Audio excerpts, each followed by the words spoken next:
মুমিনেরা সবসময় বরকতে বিশ্বাসী, মুমিন কখনো লক্ষ্মীতন্ত্রে বিশ্বাসী না। কিন্তু এখন মুসলমান বরকত বাদ দিয়ে লক্ষ্মীতন্ত্রে বিশ্বাসী হয়েছে। এখন মানুষের মুসলিমের ঘরে লক্ষ্মী আসে লক্ষ্মী যায়, কি আসে না? দেখবেন মুসলমানদের ঘরে এখন কয় এই ঘরে লক্ষ্মী আসছে, আমার বউটা খুব লক্ষ্মী, এই ছেলেটা খুব লক্ষ্মী, মেয়েটা খুব লক্ষ্মী। মুসলমানের ঘরে এখন লক্ষ্মী আসে, আবার অলক্ষ্মী লাগে। এই ঘরে একবারে এমন অলক্ষ্মী লাগছে, যেটা ধরি কাজ হয় না, যেটা ধরি কাজ হয় না, সব বরবাদ। তো মুসলিমের ঘরে লক্ষ্মী আসবে কেন, অলক্ষ্মী আসবে কেন? এটা তো অমুসলিমের ঘরে আসবে। মুসলিমের ঘরে আসবে কি? বরকত। আমরা যে আল্লাহর উপরে ঈমান এনেছি, আমাদের আল্লাহ হইলেন তাবারাক, আল্লাহ তাবারাক ওয়া তাআলা। তো তিনি হলেন সব বরকতের মালিক। আমরা সে আল্লাহর কাছে বরকত চাইব, আমাদের সব কাজে বরকত। এজন্য আমরা একজন আরেকজনকে দোয়া করি, কি দোয়া করেন? বারাকাল্লাহু ফিক বলি না আমরা? হাইয়াকাল্লাহ, বারাকাল্লাহ ফিক। বারাকাল্লাহ ফিক মানে আল্লাহ আপনার মধ্যে বরকত দান করুক। বলে আমরা তো দোয়াই করি না, বরকতের দোয়াই করি না। এজন্য একজন আরেকজনকে বরকতের দোয়া করতে হবে। বারাকাল্লাহু লানা ওয়া লাকুম, আল্লাহ আমাদেরকে আপনাদেরকে বরকত দান করুক। সব কিছুর মধ্যে বরকত, হায়াতের মধ্যে বরকত, আমলের মধ্যে বরকত, এলমের মধ্যে বরকত, রিজিকের মধ্যে বরকত, সব কিছুর মধ্যে বরকত। মুমিন হলো বরকত, বারকাতে বিশ্বাসী। এই জন্য আল্লাহ সুবহানাহু ওয়া তাআলা নিজের পরিচয়টা দিয়েছেন বারবার, তাবারাক। আল্লাহ হলেন বরকতের মালিক। তাহলে বরকত দরকার হলে চাইতে হবে কার কাছে? একমাত্র আল্লাহ রাব্বুল আলামিনের কাছে। আবার পৃথিবীতে কিছু জিনিস আছে বরকতময়, মোবারক। সে মোবারক জিনিসগুলোর মাধ্যমে আল্লাহ বরকত দেন। তার মধ্যে একটা মোবারক হলো কোরআন। কোরআনে কারিম হলো কিতাবুম মুবারাকুন, এটা একটা বরকতময় কিতাব। কোরআন ধরলে আল্লাহ শুধু বরকত দিবেন, সব কিছুর মধ্যে বরকত দিবেন, কারণ এটা কিতাবটাই বরকতময়। নবী সাল্লাল্লাহু আলাইহি সাল্লাম মোবারক, বরকতময়। নবী সাল্লাল্লাহু আলাইহি সাল্লামের সুন্নাহ বরকতময়। সুন্নাহ ঘরে যত বেশি আমল হবে তত ওই ঘরে বরকত আসবে, কারণ সুন্নাহটা বরকতময়। আল্লাযী ইনশাআ জাআলা লাকা খায়রাম মিন যালিক, রব্বুল আলামিন বলেন, যদি ওই আল্লাহ রব্বুল আলামিন ইচ্ছা করেন, কাফের মুশরিকরা যেই জিনিসগুলোর কথা বলছে এর থেকে আরো উন্নত মানের ব্যবস্থাও আল্লাহ আপনার জন্য করতে পারেন। সুবহানাল্লাহ। তারা যেগুলোর কথা বলছে এগুলো তো তেমন কিছুই না, তারা তো ভালো কোনো জিনিসের কথা বলে নাই, সব বলছে এগুলো নিম্নমানের। কিন্তু আল্লাহ পাক ইচ্ছা করলে পৃথিবীতে জমিনে আপনার জন্য এর থেকে আরো অনেক মহামূল্যবান দামি দামি জিনিসের ব্যবস্থাও করতে পারেন। জান্নাতিন তাজরি মিন তাহতিহাল আনহার, আল্লাহ রাব্বুল আলামিন ইচ্ছা করলে আপনার জন্য জমিনে এমন জান্নাতের ব্যবস্থাও করে দিতে পারেন। তাজরি মিন তাহতিহাল আনহার, যেই জান্নাতের তলদেশ দিয়ে নহর সমূহ প্রবাহিত থাকবে। সুবহানাল্লাহ। আল্লাহ পাক বলেন, আরে কিসের এই বাগান, কিসের ধনভাণ্ডার, কিসের কি? আমি আল্লাহ ইচ্ছা করলে জমিনে আপনাকে জান্নাত বানাই দিতে পারি। সুবহানাল্লাহ। কারণ জান্নাতের মালিক তো আমি আল্লাহ। তো যে আল্লাহ মুমিনদের জন্য জান্নাত বানায় রেখেছে, সেই আল্লাহ আমার নবীর জন্য দুনিয়াতে জান্নাত বানাই দিতে পারি না? ওয়াইয়াজআল লাকা কুসুরা, আপনার জন্য খালি একটা দুইটা বাড়ি নয়, অসংখ্য অগণিত প্রাসাদ আমি আল্লাহ বানাই দিতে পারি। সুবহানাল্লাহ। নবী সাল্লাল্লাহু আলাইহি ওয়াসাল্লামের জন্য আল্লাহ বলতেছেন একটা প্রাসাদ, একটা বাড়ি না, আমি আল্লাহ ইচ্ছা করলে অসংখ্য প্রাসাদ, অসংখ্য বাড়ি আপনাকে জমিনে বানাই দিতে পারি।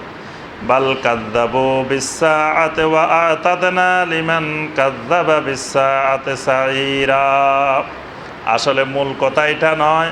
বাল কাযযাবু বিসসাআ, আসলে তারা কিয়ামতকেই মিথ্যা প্রতিপন্ন করে। মানে যারা দুনিয়ার এই ফেরেশতা চায়, ধনভাণ্ডার চায়, বাগান চায়, তারা তো আখেরাতের বিশ্বাস করে না।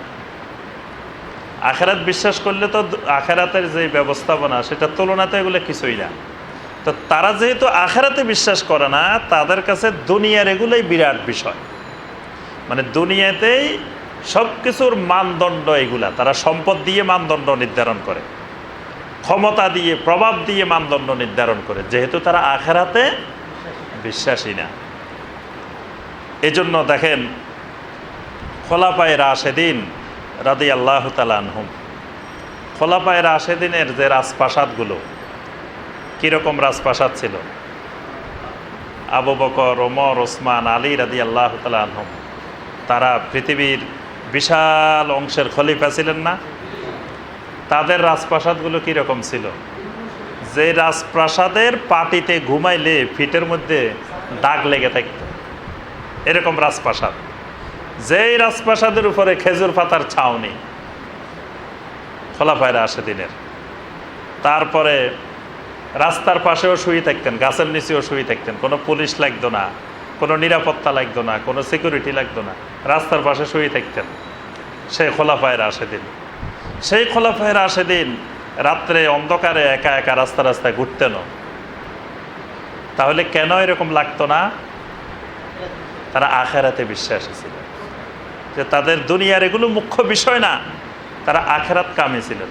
আর যারা আখেরাতে বিশ্বাসী না, তাদের কাছে দুনিয়ার এগুলোই মুখ্য বিষয়। এই জন্য আল্লাহ পাক বলেন বাল কাযযাবু বিস-সাআ, আসলে তারা দুনিয়ার এই ভোগ বিলাসের কথা এই জন্যই বলে, তারা আখেরাত সম্পর্কে অবিশ্বাসী। ওয়া আতাদনা লিমান কাযযাবা বিস-সাআতি সাঈরা, যে সকল মানুষ আখেরাতের ব্যাপারে, কিয়ামতের ব্যাপারে মিথ্যা প্রতিপন্ন করে, তাদের জন্য আমি আল্লাহ কঠিন শাস্তির ব্যবস্থা করে রেখেছি। নাউযুবিল্লাহ, তাদের জন্য বিশাল কঠিন কঠিন আযাব।